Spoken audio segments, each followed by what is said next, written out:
uma aula em que eu introduzi o movimento feminista propriamente dito, né? Que ele começou na Europa e nos Estados Unidos. Eu peguei a vertente dos Estados Unidos, que a gente tem mais material sobre isso, né? E a gente conseguiu ver que as mulheres só conseguiram realmente que o movimento progredisse quando ele entrou na universidade. Porque os textos acadêmicos escritos por mulheres eram absolutamente guardados, escondidos, não permitiam que veiculasse nada disso. E aí, em um determinado momento, as mulheres se rebelaram em Stanford, né? Se rebelaram mesmo, porque elas se uniram, tanto professoras quanto alunas, quanto mulheres do movimento feminista, se uniram e começaram a exigir o fim dessa discriminação de gênero dentro e fora da sala de aula. Isso nos anos... 70, né? Os homens imperavam nas salas de aula, os professores imperavam os homens, e os alunos homens que falavam, que tomavam a palavra e tudo, as mulheres ficavam muito caladas. Então, a partir dessa entrada, dessa revolução aí, as mulheres, então, começaram, né, conseguiram, né, que os textos chegassem às mãos dos alunos, e todos a perceber que os textos eram maravilhosos e que aquilo que rolava sobre as mulheres não era verdade, elas não eram seres não capazes de pensar, de elaborar, nada disso, que eram tão bem dotadas quanto os homens, né?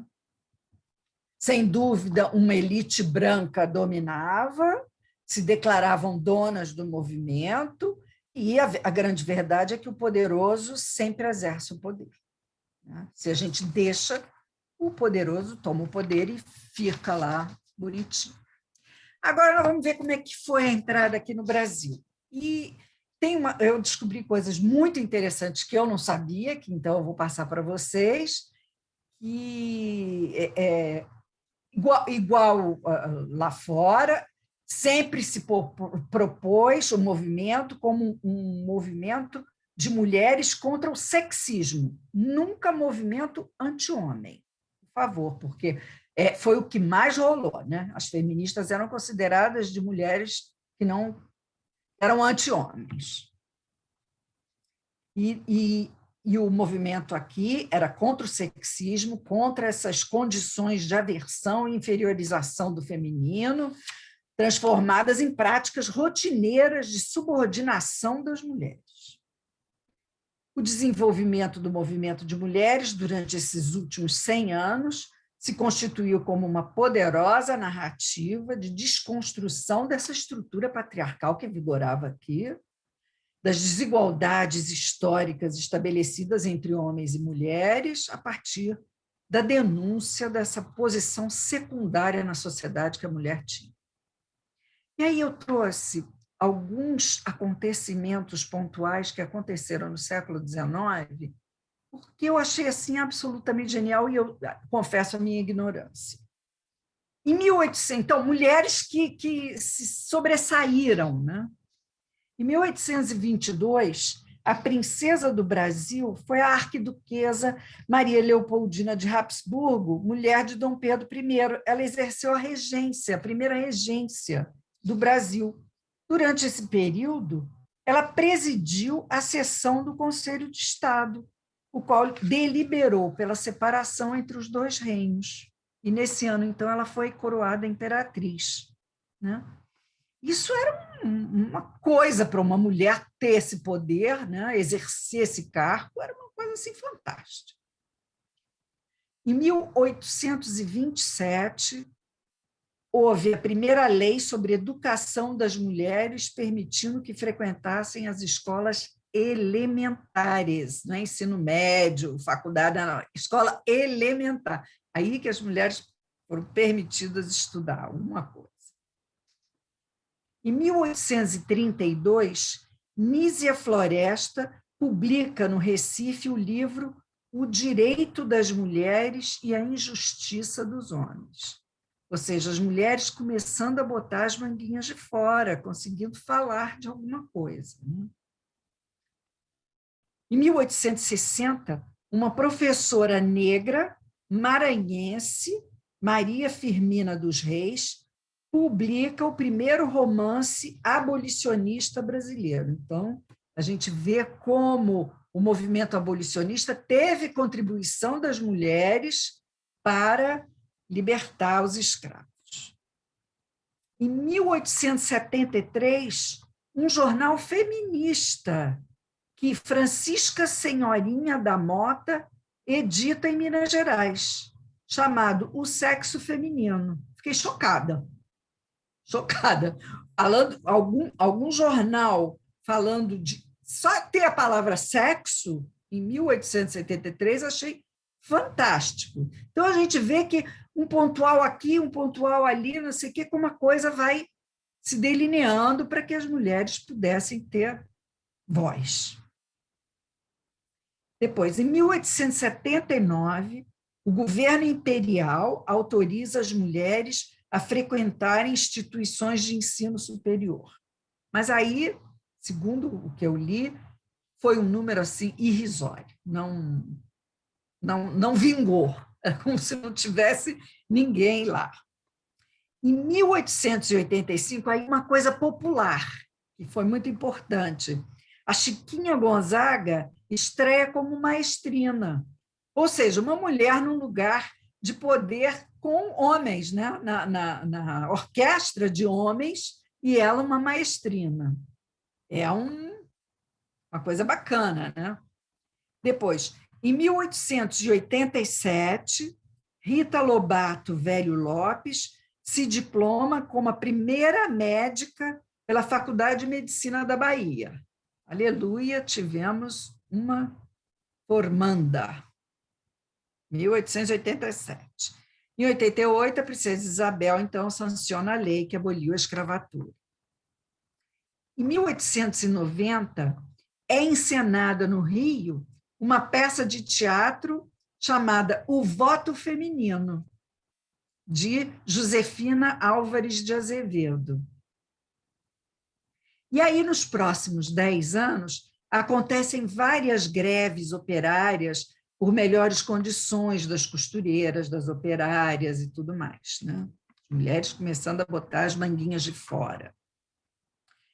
Em 1910, a fundação por um grupo de mulheres no Rio de Janeiro do Partido Republicano Feminino, tendo como presidente honorário a Orsina da Fonseca, que foi a mulher do presidente Hermes da Fonseca. A Orsina da Fonseca foi, assim, espetacular para as mulheres, deu voz a mulheres em tudo, foi, assim, um espetáculo. Em 1917, uma passeata das mulheres reivindicando o direito ao sufrágio feminino. 1917, né? O primeiro país que liberou o voto feminino foi a Nova Zelândia, em 1890 e qualquer coisa. Então, você vê que 20 anos depois nós estávamos lá pleiteando o voto. A efervescência política desencadeada pela Primeira Guerra Mundial e a Revolução Russa de 17 contribuiu para que o movimento operário feminino definisse o dia 8 de março como o dia histórico dessa luta por conta de um incêndio numa fábrica têxtil em Nova York que matou 125 mulheres.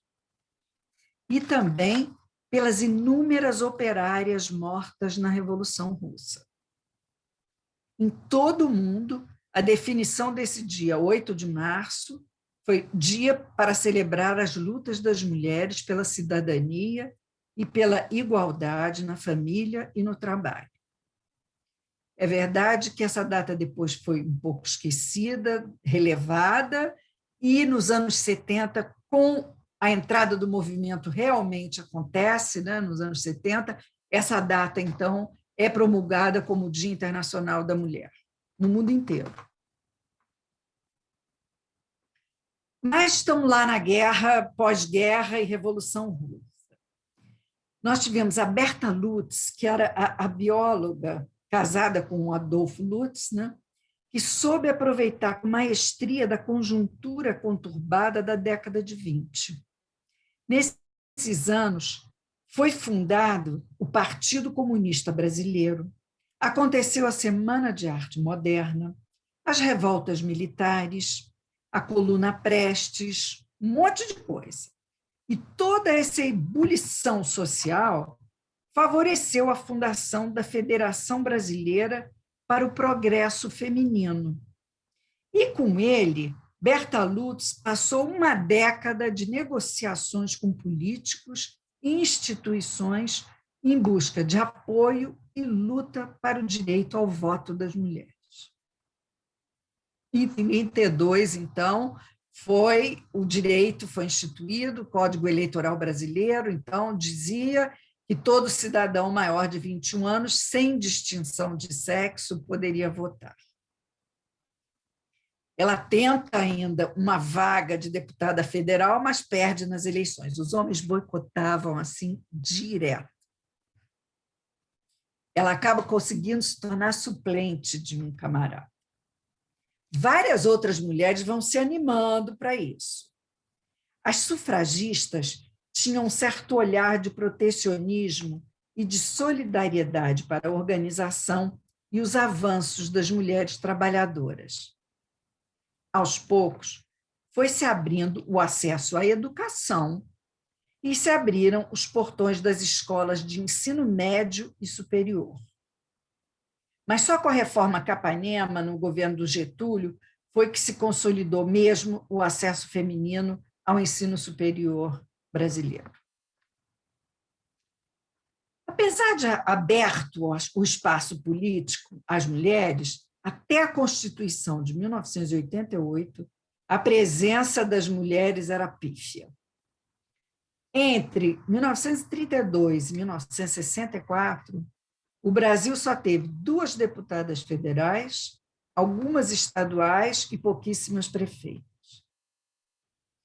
Durante o regime militar, as mulheres foram usadas para servirem ao conservadorismo do regime político instalado. A eleição de 74, que infringiu ao regime militar uma derrota estrondosa, no entanto, foi eleita apenas uma mulher no Parlamento Nacional, a professora Lígia Lessa Bastos. Só no início dos anos 70, repercutindo a luta internacional das mulheres europeias e americanas, é que as brasileiras começaram a levantar suas vozes. Em 75, depois de grande mobilização, a ONU realiza a Conferência Internacional sobre a Mulher, proclamando este o Ano Internacional da Mulher. No Brasil, reverberaram intensamente, apesar do cerceamento das liberdades democráticas. Paralelo aos movimentos sociais que levantavam contra a ditadura, as feministas propuseram-se a denunciar a dominação sexista existente, inclusive no interior dos grupos políticos, defendendo que o movimento pelos direitos das mulheres no Brasil deveria ser subordinado às lutas gerais do povo brasileiro. Nos anos 80, mulheres de outros setores organizados da sociedade civil passaram a dar visibilidade às suas questões específicas, tais como as mulheres negras e as lésbicas. Formaram-se coletivos políticos de mulheres negras por quase todos os estados brasileiros. Então, a coisa já estava tomando uma proporção do Brasil inteiro, do país. A violência contra as mulheres passou a ser destaque na imprensa graças à morte de mulheres da sociedade, como a Ângela Diniz em Búzios, né? Vocês se lembram? A Maria Regina Rocha, em São Paulo, e a Eliane de Gramont, em Minas. Depois disso, criou-se o SOS Mulher, que se multiplicou pelo país e se constituiu uma iniciativa pioneira de acolhimento das mulheres em situação de violência. A atenção do Estado foi conclamada e criaram as delegacias especializadas de atendimento às mulheres, chamavam-se DEAN. Nesse contexto de diversidade e mobilização, surgiu em São Paulo o Grupo Lésbico Feminista, pioneiro no tratamento da questão homossexual dentro do movimento feminista e da questão da mulher dentro do movimento homossexual. Nesses anos, a Câmara Federal recebeu 2 mulheres, Cristina Tavares, de Pernambuco, e Júnia Marisa, em Minas Gerais. Esse ano era de 1978. Atualmente, a Câmara dos Deputados, em 2021, tem 77 mulheres, o que significa 15%. E no Senado, nós temos 12 mulheres, o que significa 14%. Isso de uma população do Brasil, que vocês sabem que nós somos 52% da população. A conjuntura da década de 80 foi marcada pelo movimento de mulheres e por esta multiplicação de agendas feministas que, somadas ao retorno à democracia no país, culminaram com as experiências iniciantes do feminismo no aparelho do Estado. Em 1985, o Zé Sarney encaminhou o projeto de lei propondo a criação do Conselho Nacional dos Direitos da Mulher. Foi aprovado e teve como presidente a deputada Ruth Escobar, de São Paulo. Uma das coisas que foi feita foi o lançamento da campanha Mulher e Constituinte, com a convocatória Constituinte. Para valer, tem que ter palavra de mulher. Achei super legal, né, essa convocatória.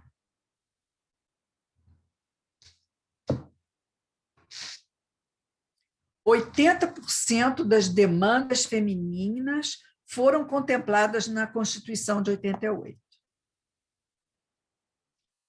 Na virada democrática de 1982, a bancada feminina na Câmara Federal estourou com 8 mulheres.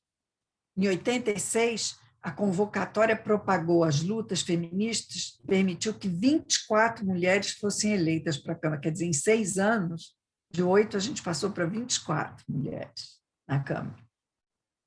Somente em 1990 é que, por voto direto, as mulheres conquistaram seu lugar no Senado. Só em 90 é que entrou a primeira mulher no Senado.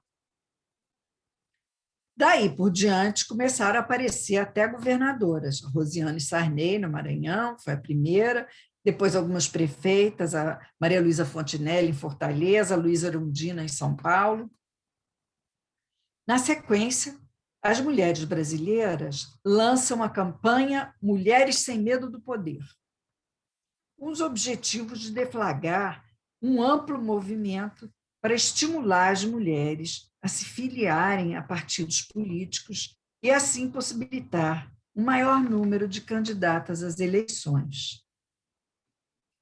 A presença das mulheres nos ministérios republicanos até 2010 foi um fiasco.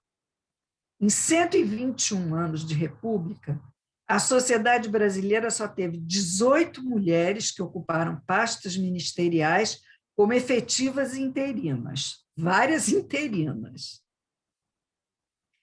Todas foram nos últimos 30 anos. Finalmente, a gente conseguiu, em 2010, que a Dilma Rousseff fosse a primeira presidente do país, uma mulher. Desde os anos 80, as feministas acadêmicas vieram se articulando para o reconhecimento das temáticas mulheres e feminismo nos núcleos e associações acadêmicas. No início do século XXI, dos 190 milhões de brasileiros, 51,3% da população são mulheres. Por que isso é assim, né? Porque há uma sobremortalidade masculina, especialmente negra, e a queda nas taxas de mortalidade feminina relacionadas à gravidez, parto e pós-parto. Um importante movimento na fecundidade das mulheres fez com que elas, gente, esse número me chocou, em 1970, as mulheres tinham 5,8 filhos por mulher em 1970. 1970 está aqui, há 50 anos atrás. Tinha 5,8. Hoje em dia tem 1,8 filhos. 4 filhos menos em 50 anos. Eu fiquei chocada com esse número. Em 1970, 5,8 filhos por mulher. Isso exprime uma profunda transformação na vida das mulheres, no trabalho e na política. Provavelmente, a elevação da escolaridade afastou as mulheres das funções reprodutivas, coisa que também aconteceu no resto do mundo. Todos, países desenvolvidos, menos desenvolvidos, esse número desceu em todo o mundo. Sem dúvida, a elevação da participação feminina no mercado de trabalho foi significativa ao longo dos últimos 40 anos, mas ainda permanecem discriminações e desigualdades. Esses dados agora são de 2010. 40 milhões de mulheres empregadas. 16% são empregadas domésticas. 13,7% são empregadas sem carteira assinada. 6,4% trabalham na produção para o próprio consumo. E 6,8% outros trabalhos não remunerados. Isso é para mostrar para vocês a quantidade de mulheres com nível de proteção social mínimo. Em relação a mulheres negras, as taxas aumentam consideravelmente. A taxa de desemprego das mulheres também é sempre muito maior devido ao seu ciclo de vida reprodutiva. Elas causam participação intermitente em seus trabalhos. Tudo isso, diferenciação de inserção no mercado de trabalho, as desigualdades educacionais, segregação de mulheres e negros em postos de trabalho de menor qualidade, a existência de mecanismos discriminatórios e preconceitos baseados em estereótipos, tais como a incapacidade feminina para a liderança, fazem com que a remuneração mensal de mulheres e negros seja sempre inferior à verificada por homens e brancos. Graças à política de valorização do salário mínimo e às políticas sociais de transferência de renda implementadas na última década, os diferenciais de remuneração entre esses grupos vêm caindo ao longo dos anos, apesar de em ritmo lento, dada a condição estruturante das desigualdades na sociedade brasileira.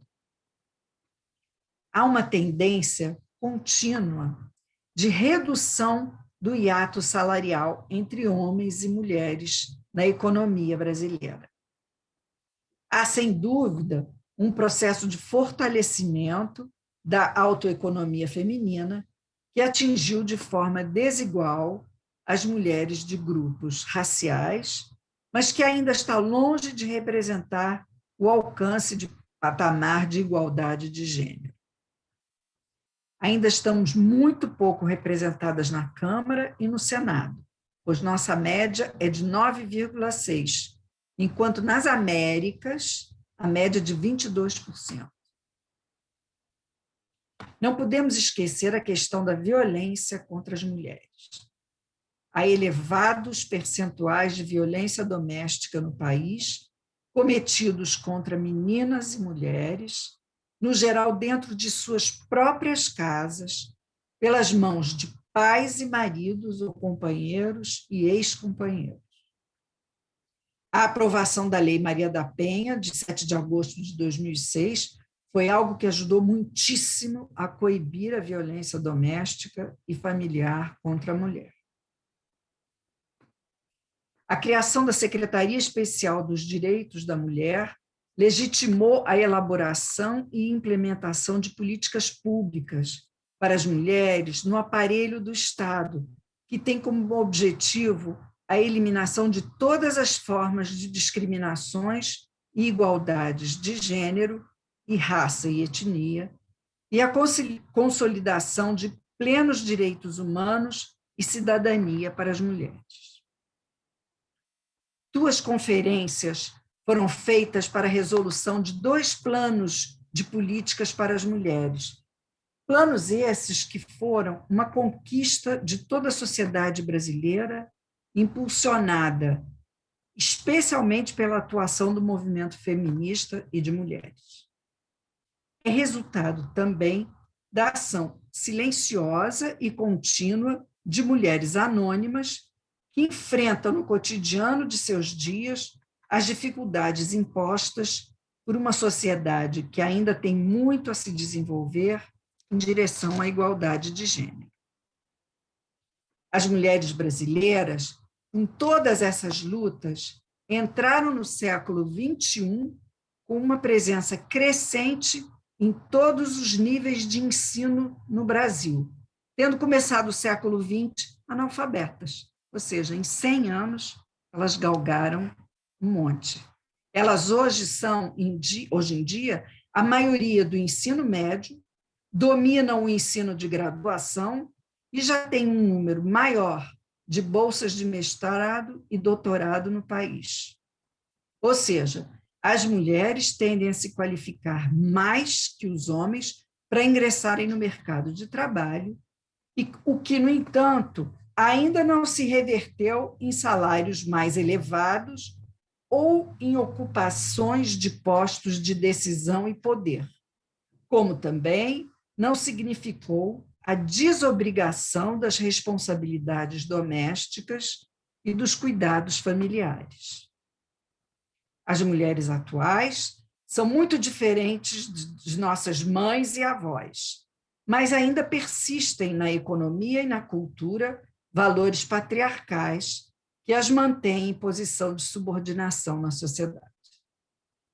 Infelizmente, até o dia de hoje, em 2021, nos confundem com seres dotados de um útero destinadas à procriação, destinos determinados por um corpo sem inteligência, desprovido de vontade própria, subserviente a outro ser.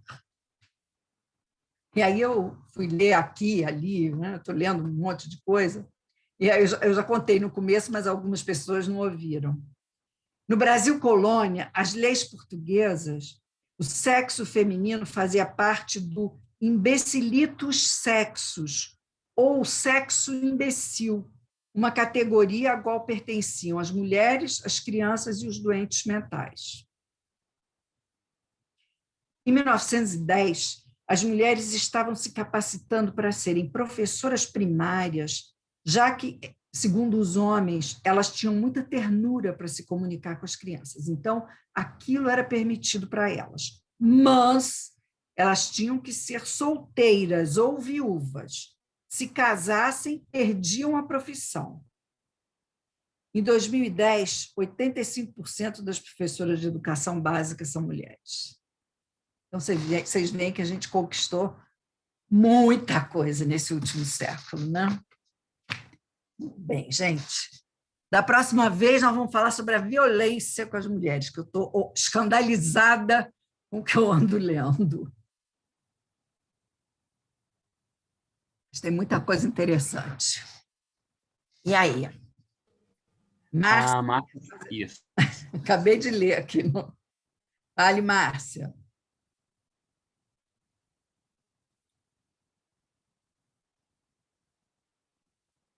Cadê Márcia? Márcia, seu microfone está Está desligado. desligado, Márcia.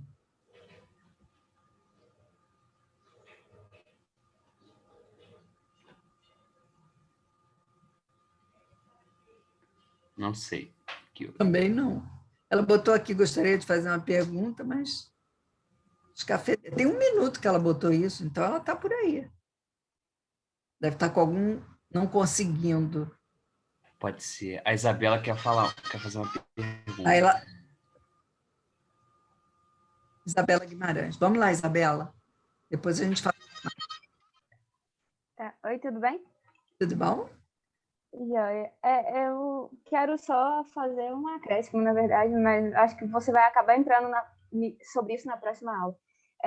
Eu sou de Minas Gerais e aqui houve aquele massacre, né, que aconteceu ali em 1900, começou, né, em 1900 com a criação do Hospital Colônia em Barbacena, e as mulheres eram enviadas para lá, muitas delas por não seguirem o que era proposto pela sociedade.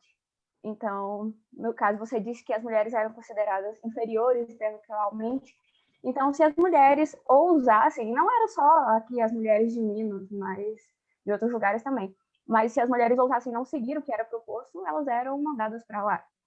E ainda aconteciam casos, isso é retratado em documentários, livros, é fácil encontrar, que os homens que não estavam satisfeitos com as mulheres e queriam separar dessas mulheres de uma forma diferente, eles mandavam a mulher para lá, acusavam a mulher que ela estava louca e simplesmente arrumavam outra mulher. Eles eram eles eram donos delas. Donos. Isso aconteceu até, né, quando o hospital foi fechado, que foi fim de 80, mais ou menos, né? Olha só, coisa de louco. Muita gente. Mas, gente, olha que coincidência. Esse sábado, estava almoçando na casa de uma amiga, éramos 5 amigas, e ela convidou uma vizinha dela, que é médica, que mora no prédio, e a vizinha foi com a mãe, uma vizinha de 49 anos, com a mãe da minha idade. Eu tenho 67, ela devia ter 68, 69, por aí. Alagoanas. E aí elas estavam contando, elas são do interior de Alagoas. Ela, a de 49, é médica aqui no Rio de Janeiro, já está há 200 anos aqui no Rio de Janeiro. A mãe vai para a casa de uma filha em Nova York, vem para a casa dela aqui no Rio, tem casa em Maceió, mas elas são do interior de Alagoas. Então, essa mãe estava contando que, quando ela tinha 16 anos, o pai propôs um casamento lá para ela teve que aceitar, e ela achou bom, porque ela era presíssima em casa, então ela achou bom que ia curtir.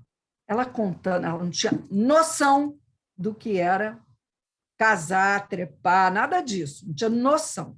Ela disse que a semana da lua de mel dela foi a pior semana da vida dela, que ela foi estuprada durante uma semana por esse camarada, com quem ela ainda viveu 20 anos. No final de 20 anos, ela resolveu dar um basta, chegou para ele e falou que não ia ficar mais com ele, que ia embora com as filhas. Ele disse: se você for, eu vou mandar te matar. Ela conseguiu lá um conchavo com uns amigos, com não sei o quê, ela conseguiu fugir, foi para Belo Horizonte. Depois o marido, acho que soube que eles estavam em Belo Horizonte, ela foi embora para o Recife. E aí, no Recife, aí as meninas já estavam grandes, já estavam na faculdade, aí ele acabou não fazendo nada, enfim. Mas aí o que elas queriam contar é que, até hoje, no interior das Alagoas, uma mulher casada não cumprimenta um amigo, a não ser com um braço de 2 metros distanciando. Não tem esse negócio de dar beijinho. Em Maceió não é assim, não. Em Maceió, segundo a minha fisioterapeuta, não tem nada disso. Maceió, Rio de Janeiro, igualzinho. Acho que no interior de Alagoas ainda é essa submissão das mulheres, as mulheres de família muito ricas, muito importantes, não sei o quê, que moram nas cidades do interior, elas ficam absolutamente encasteladas nas suas fazendas, mansões, não saem. Para ir a um médico, o marido tem que ir junto, não vão a um médico sozinhos. Não vão a um cinema, não vão a nada sozinhas, a não ser que sejam acompanhadas do marido. Mas isso acontece em Minas também. Eu, na verdade, moro no Rio. Eu estou aqui na pandemia. E aí, quando eu chego, é aquele olhar, assim, né, todo estranho, porque eu moro fora e eu deixei de morar com a minha família muito nova, eu saí para estudar, e eu fui assim, eu desde cedo falei que seria assim, mas aqui é uma cidade muito pequena, que tem 5 mil habitantes. Então, é toda essa restrição mesmo. Agora eu tomei um aquele susto. olhar. Então, isso você está falando tá na sua cidade. Você falou, eu moro aqui no Rio. Eu falei, no Rio ela está passando por isso? Não. Não. Tá na sua cidade, Natal, ok. Sim. Aqui na cidade dos meus pais, é esse olhar que você descreveu, sabe? Sem Essa dúvida, situação. acredito piamente. Interior, eu acredito que interior de qualquer estado que seja, tem essa questão de, sabe, Você vê muito... que nós ainda temos que comer muito arroz e feijão para ter voz. Exatamente. No Brasil, no Exatamente. mundo inteiro, né? Ainda tem muito. A violência é uma coisa de louco. Eu estou lendo uns livros sobre violência que é inacreditável. Exatamente. Obrigada. Márcia, você tinha sumido. Isso, Márcia caiu, voltou agora.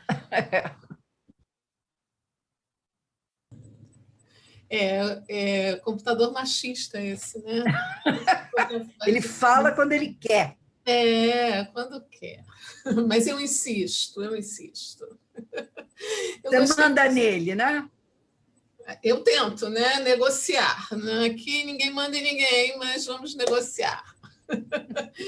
Eu gostei muito do teu texto, Cecília. Acho que deu uma organização assim, bem bacana, né? Um panorama muito interessante, muito completo mesmo. E fiquei pensando na clínica, né? Na clínica psicanalítica, nesse intervalo, vamos dizer assim, entre a opressão, né, que existe, inclusive discursivamente, porque a violência ela também é alimentada por um discurso, né, em que as mulheres se colocam medrosas, né, receosas de uma denúncia, enfim, todo esse aparato que a gente já conhece. Por um lado, a gente tem isso. Por outro lado, você levantou uma coisa muito interessante da mulher caprichar nas produções, né? Isso desde Chiquinha Gonzaga lá fazendo uma revolução musical, né? Porque ela não só enfrenta uma orquestra, mas ela traz um jeito, né? Um sabor musical diferente, né? Nos elementos da música mesmo, ela constrói ali um repertório muito interessante. E aí eu fiquei pensando, né, como na clínica, né, eu queria que você falasse um pouco, né, essa escuta para esse intervalo em que ela pode produzir algo, né, entre essa violência, né, exemplificada nesse discurso que a sociedade traz, e essa criatividade que está aí. E que, quando acontece, ela acontece de uma forma bem caprichada, bem, né, redondinha nesse sentido, de um capricho, uma novidade. Era isso. Obrigada, Márcia. O que eu tenho percebido muito nesse capricho das mulheres é que elas estão... Acho que, obviamente, que inconscientemente estão cansadas dessa submissão histórica, que elas agora, eu acho que elas estão caprichando no oposto. Estou percebendo nas jovens casadas uma necessidade de trair os maridos assim. E traem, e igual os homens faziam, sem aquela preocupação de não deixar rastro, não. Igualzinho os homens. Aquela coisa de se tomar de poder e achar que pode fazer igual. Eu venho percebendo isso. Não se deixam mais dominar, as jovens não se deixam mais dominar pelos maridos em hipótese alguma.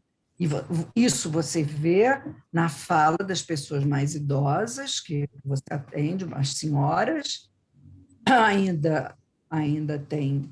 Mas aí é uma submissão, pelo menos as que eu atendo, já atendi, nunca vi nenhuma querer se insurgir muito, não. Eu vi já, assim, já acostumadas com aquilo, aquele homem muitas vezes já não significando nada, o marido, o objeto que estava ali do lado. Mas acho que as mulheres de hoje estão mais se insurgindo assim, igualmente os homens faziam antigamente. Uma pouca preocupação muita preocupação nas carreiras, na carreira delas, um olhar para os filhos médio, mais para as carreiras do que para os filhos, uma preocupação consigo mesmas, pouca, uma questão narcísica bem grande.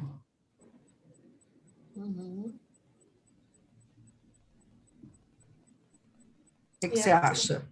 Pois é, me chamou a atenção isso, né? Esse diferencial que você apontou, né? Eu falei que interessante. Um trabalho intelectual ele sai mais proeminente, né? Do que seria um trabalho dos universitários do sexo masculino. Enfim, né? Me chamou a atenção no teu texto isso, né? As mulheres, há alguns anos, que estão muito mais estudiosas do que os homens, se dedicando muito mais às suas carreiras, a preocupação com ser alguém, não depender desse outro que lhes foi castrador durante muitos anos, né? Por outro lado, essa questão da violência está aí, né? Eu acho que você vai abordar numa próxima, né?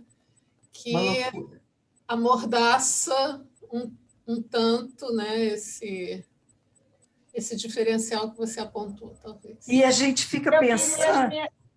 Eu queria que as minhas contribuições fossem ainda cotejadas hoje. Vamos lê-las.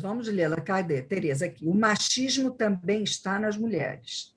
Muitas delas exigem que o marido sempre as acompanhe. Às compras para pagar, ao médico porque tem vergonha, às reuniões porque não se sentem seguras. Eu queria acrescentar... Não acho que isso seja uma tônica das jovens. Eu queria acrescentar isso. Tem uma outra observação minha anterior também, muito interessante. Eu trabalhei muito tempo com credenciamentos e convênios. A população que nos procura no consultório, privadamente, quer dizer, procuram a psicanálise porque estão interessadas em alguma coisa a mais, além daquilo que elas vivem no cotidiano, é uma população muito específica. Sim, né? Sim, sem dúvida. Quem trabalha com convênio, com credenciamento, recebe uma população que não procura psicanálise, que é encaminhada por um ginecologista, por um clínico, com um problema, um sintoma clínico orgânico. Essas mulheres vêm ao consultório acompanhadas pelos maridos e querem que os maridos fiquem dentro das sessões. Então, eu quero mostrar que existe nas mulheres o machismo. O machismo não é dos homens. Então, a gente não... Não tem a menor dúvida. Espera aí. Então, eu acho assim, é uma questão cultural, né? E que é alimentada pelas mulheres. Inclusive, muitas coisas que você deve ter lido, que você pesquisou, muitos estudiosos, né? Não da psicanálise, mas de sociologia, de história, veem na forma como as mulheres criam os filhos, eles dizem origem, eu não estou dizendo que seja, mas, enfim, um incremento da cultura machista, né? E o que eu coloquei antes é muito interessante, gente. Eu vou ler porque eu escrevi tanto. Eu escrevi porque eu não estava saco ler, mas deixa eu ler aqui agora. É o seguinte: na década de 70, eu trabalhei na Casa de Saúde Doutoreiras, na Colônia, em Paracambi. E eu encontrei pacientes internas, mulheres, e uma delas eu me lembro muito bem, porque ela era casada com um psicanalista famoso na época, internada com diagnóstico histérica, louca, histérica internada, gente, porque em uma briga com o marido, ela remeteu alguns objetos e quebrou, enfim, jarra, sei lá o quê. Essa mulher ficou internada, não tinha visita, porque como é que vai fazer visita em Paracambi? E muito menos ele queria ser visto visitando a louca dele. A mulher internada direto, numa condição absolutamente precária, absolutamente dopada, comendo no chão, arrancando o camisolão, ficando pelada, como um animal. Tá? Isso na década de 70. Um psicanalista famoso, na época, internou a mulher, porque ela quebrou uma jarra, sei lá o que foi, em detalhe, não sei. Né? É escandaloso. Né? Era o que eu queria trazer. Quer dizer, tem as duas vertentes. Tem esse exemplo, né, desse psicanalista, enfim, homem, e também mulheres que eu recebi no consultório que absolutamente não querem sair sozinhas, querem que os maridos acompanhem tudo e estão sofrendo no corpo, mas não estão sacando que estão sofrendo dessa submissão. Agora, a nossa população de consultório, a população que eu tenho hoje, é inteiramente extinta. Totalmente. Muito bem lembrado. A gente não pode confundir essa escuta de uma determinada classe social Claro, com a questão de você pegar um ambulatório, como já peguei também, do Instituto de Psiquiatria, etc. e tal. Quer dizer, você vê uma outra realidade, o que junta com o que a Isabela comentou também. Quer dizer, talvez isso eu peço até você para verificar, não sei. Esse fenômeno do surgimento da voz feminina seja mais nos grandes centros, realmente. Ah, sim, sem dúvida, sem dúvida. Mas o que me impressionou é que desde 1800, eu não sei o que, no Maranhão, já tinha gente escrevendo livros sobre feminismo, já tinha gente no Recife fazendo movimento abolicionista. Quer dizer, então, está no Brasil. Agora, realmente é nas capitais, interior. No interior, em outras classes sociais, é uma outra dinâmica que a gente não pode confundir nossa escuta. Quando a gente faz, eu acho que a gente tem que tomar esse cuidado, porque são muitos Brasis. Muitos Brasis, é um país enorme. E Isabela está na frente de batalha, hein? Engenheira dando aula. Então, ela realmente é a voz dessa situação. Gente, no meio daquela quantidade de alunos, ela tem dificuldade de colocar a voz nos dias de hoje. Incrível isso, né? Ô, Sandra e Cecília e todos, eu queria contar para vocês uma coisa que me é muito cara. A minha avó, portuguesa, semi-analfabeta, veio de uma aldeia pequenina lá no Minho para o Brasil, não sei em que data, mas evidentemente se era minha avó, era muito, muito velha, muito antigamente, com a família para cá, em busca do pai que tinha vindo antes, para chamá-las depois, e que, evidentemente, não chamou. Ficou aqui e largou elas lá. Ela arranjou uma morena. Arranjou uma morena. Como, não sei como, ela arranja um jeito de vir para o Brasil, trazendo a mãe, que era uma tonta, e 5 irmãos. Bom, quando chegou aqui, já era maiorzinha, o pai começou a proibir ela de namorar e bater nela. Ela já trabalhava na América Fabril, como tecelã. Ela foi morar sozinha com uma amiga para que pudesse namorar. E, mais ainda, quando foi se casar, voltou a morar com os pais porque queria que o casamento saísse da casa dos pais. Gente, isso é de uma riqueza. Bonitinho, né? E agora é legal essa mãe topar, né? Porque as mães são artistas, né? É verdade. Mas a A mãe mãe era uma tonta. A mãe queria ser levada. Ah, então tá bom. Mas é inacreditável.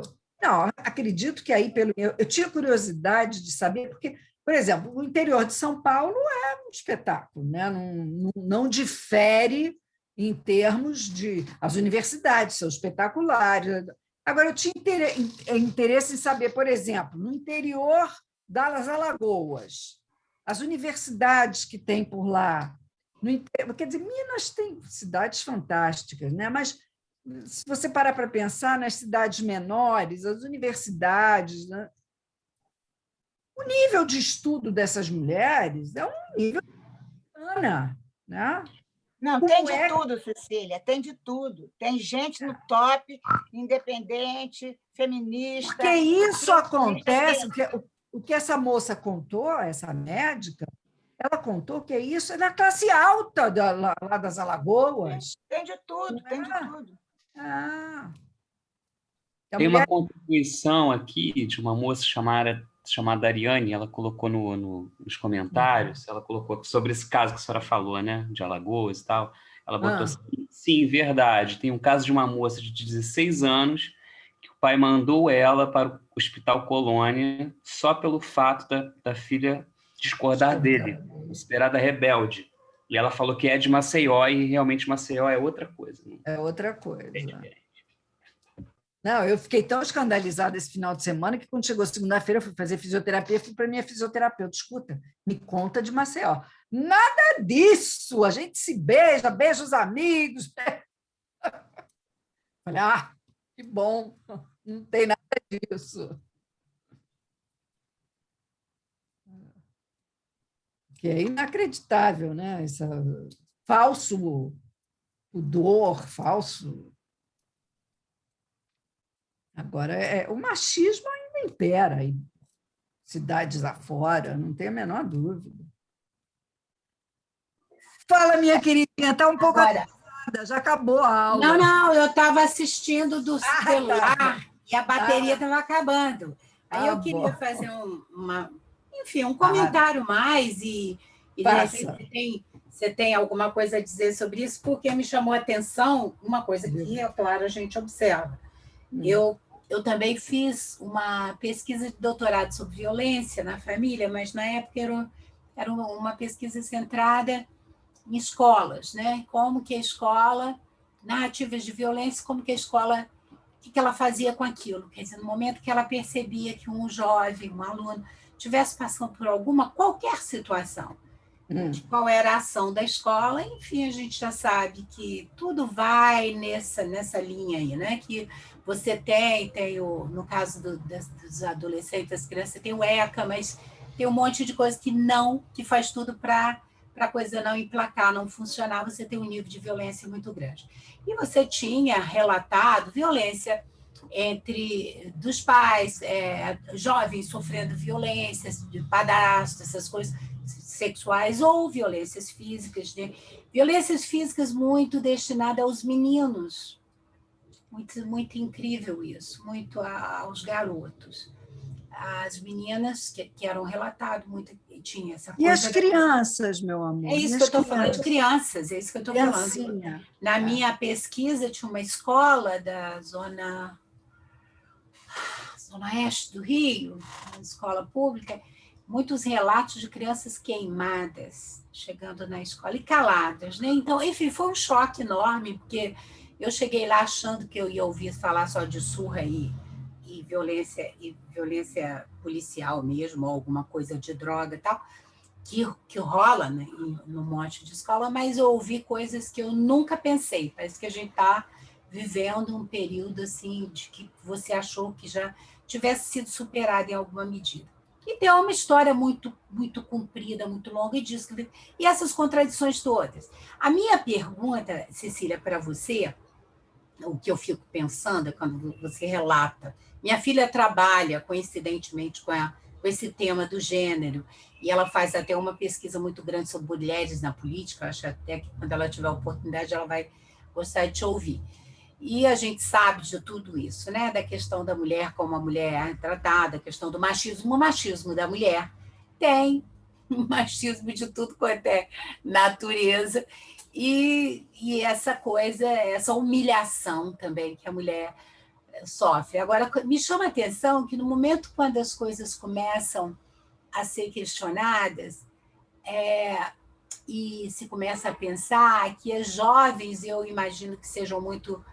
E não sei se são só jovens de classe...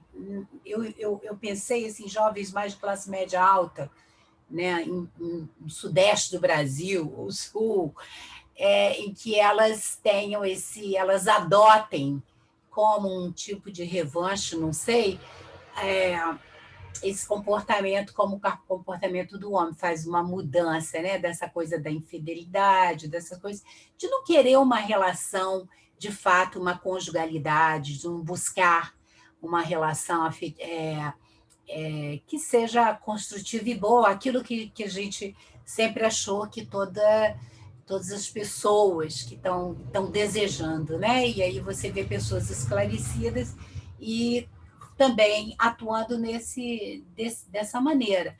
Me chama a atenção isso, assim, porque eu observo isso que você fala, eu trabalho com escola, então observo muito demais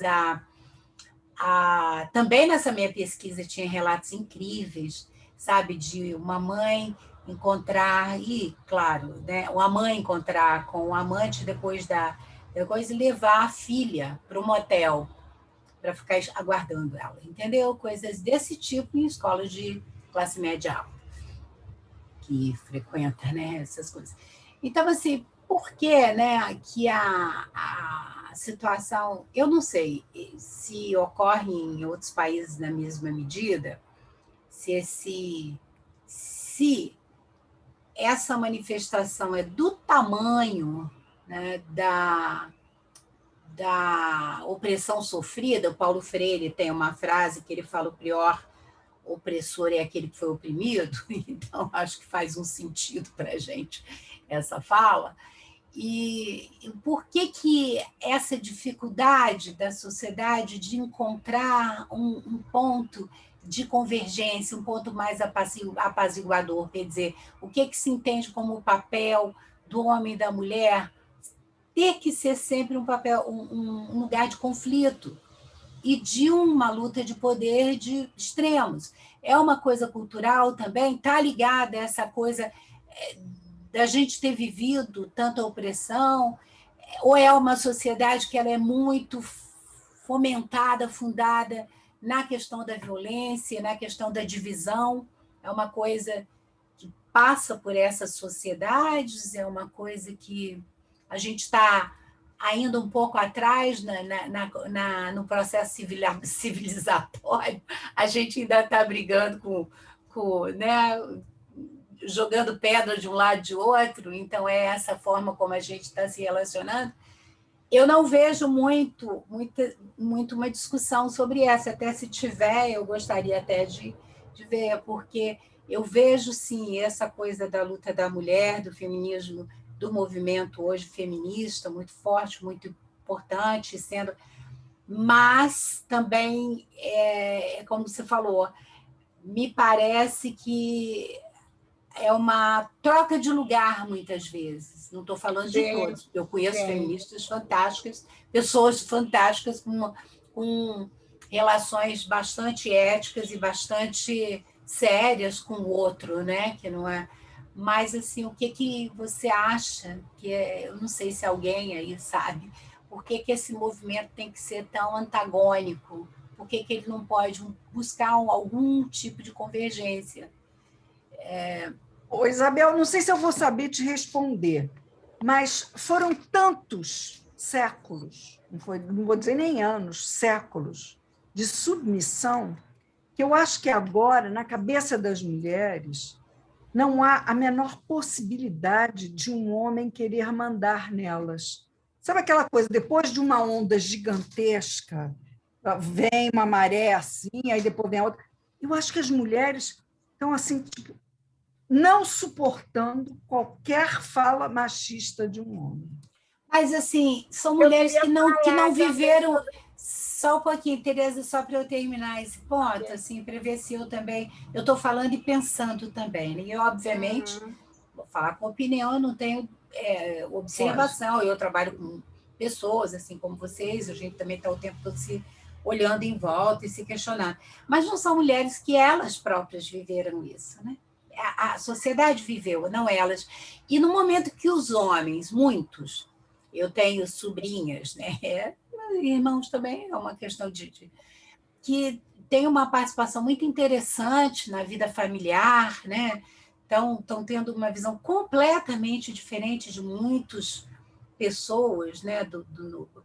E nesse momento ao invés de buscar essa conjugalidade, ou ao invés de buscar esse diálogo, inclusive pessoas que não exatamente viveram isso, que são pessoas jovens, né? Porque esse salto para o outro lado, o que há de tão controverso nessa relação que o poder está tão forte que ele tem que estar na mão de um ou de outro, entendeu? Querida, esse poder, esse machismo está dentro delas também. Eu Porque, de alguma forma, está desde vovó, bisavó, tataravó, todas elas, né, sofreram tudo isso. Ela sabe de histórias, ela tem uma avó, ela tem uma tia-avó, ela tem uma mãe que, de repente, o pai era um machista empedernido, tem um irmão que, de vez em quando, dá uma de machão, não sei. E, para ela, isso é da ordem do insuportável.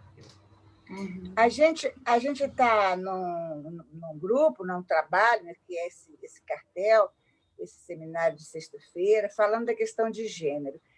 Em primeiro lugar, eu acho, concordando com a Cecília, eu acho que elas, tendo passado ou não pela experiência, pelo menos para a nossa visada psicanalítica, não importa muito.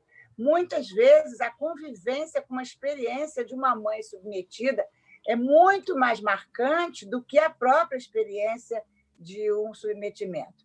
Agora, o que eu acho é o seguinte, foi muito boa a questão que a Isabel trouxe, que tanto o machismo, como a gente está falando lá do homem, quanto essa contraposição, digamos assim, esse outro lado, como a Isabel botou tão bem, das mulheres agora quererem tomar a voz à frente, não suportarem, etc., isso tira completamente, porque tanto uma coisa quanto outra é uma tomada fálica, é uma tomada sexista, né?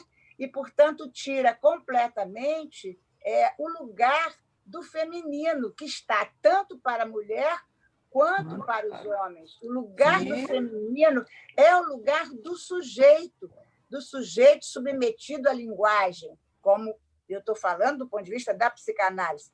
Então, este lugar, tanto para os homens quanto para as mulheres, machistas uns ou outros, é um lugar sintomático, é um lugar que vem falar da impossibilidade de ocupar o lugar desejante, que é um lugar feminino, por excelência. Perfeito. Obrigada. Eu contei para vocês no início da aula que eu tive um pai muito, muito liberal, quase que um feminista, meu pai. Mas eu tinha uma mãe e uma avó. Do lado da minha mãe, a família era, nossa, tudo nobre, tudo cheio de rapapés e não sei o quê, tudo machista, óbvio.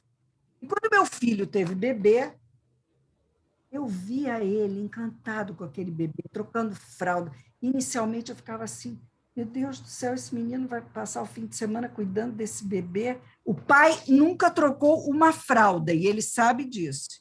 O pai... Obviamente que eu me separei do pai, né? Um machista em português, machista empedernido. Não sei como que eu casei com ele, mas eu casei.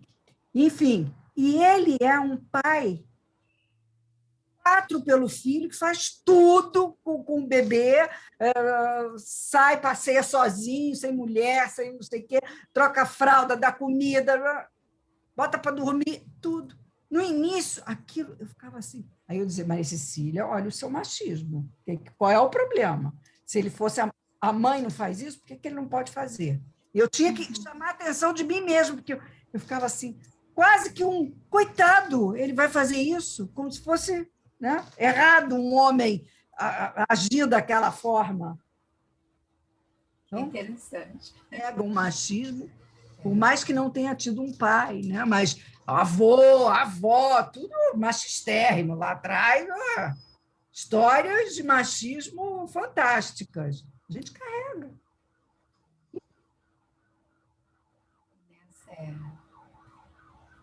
Como estamos de horário? É livre assim? Então, já passou. Passamos.